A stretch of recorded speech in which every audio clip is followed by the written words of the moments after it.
कोल्हापूरच्या मातीतनं रांगड्या भाषेचं कोल्हापूरकरांचं हक्काचं चॅनल कोल्हापूर ब्रेकिंगला सबस्क्राइब करा आणि बेल आयकॉनला क्लिक करायला विसरू नका।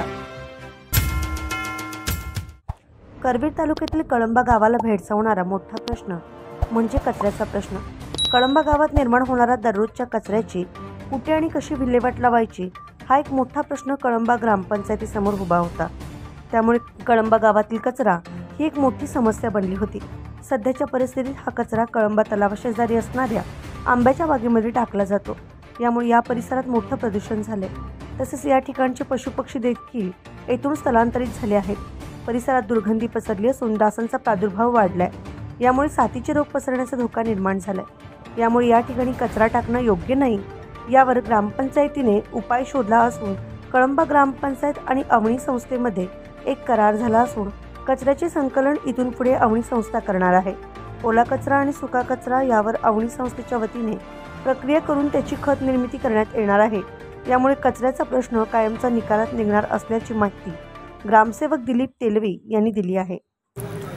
कळंबीतर्फ ठाणे या गावामध्ये प्रशासनाच्या दृष्टीने महालक्ष्मी यात्रेची पूर्ण स्वच्छता, DDT फवारणी आणि यात्रेचं खूप प्रशासनाच्या यानं नीटनेटकं नियोजन केलेलं आहे आणि ग्रामपंचायतीमार्फत वेगवेगळे स्तुत्य असे उपक्रम या ठिकाणी राबवण्यात येत आहेत। त्यामध्ये प्रामुख्यानं कचऱ्याचे संकलन आणि त्याची विल्हेवाट आणि आपण शून्य कचरा या ठिकाणी करतोय।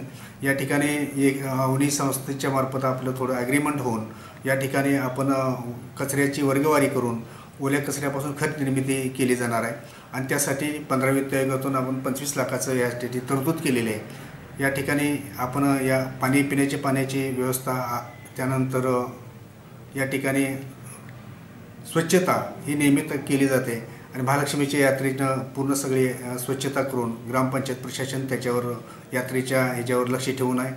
अतिशय मोठी अशी यात्रा या पंचक्रोशीतली होत असते आणि या ठिकाणी विविध अशा ह्या कार्यक्रम या ठिकाणी यात्रेनिमित्त ठेवलेले आहेत। त्यामध्ये वेगवेगळ्या प्रकारचे धार्मिक, आध्यात्मिक, सांस्कृतिक कार्यक्रम, होम हवन आणि बैलगाडी शर्यती, कुस्तीचे मैदान असं भरगच्च असा हे कार्यक्रम ठेवलेला आहे आणि त्यासाठी ग्रामपंचायतीचं जे नियोजन असेल त्यामध्ये चांगल्या प्रकारे आम्ही नियोजन केलेलं आहे आणि गावाच्या विकासाच्या दृष्टिकोनातून आपण या ठिकाणी वेगवेगळे उपक्रम या ठिकाणी राबवण्यात येत आहेत। पिण्याचे पाणी असेल, स्वच्छता असेल आणि यात्रेवर आम्ही सगळी लक्ष ठेवून आहोत।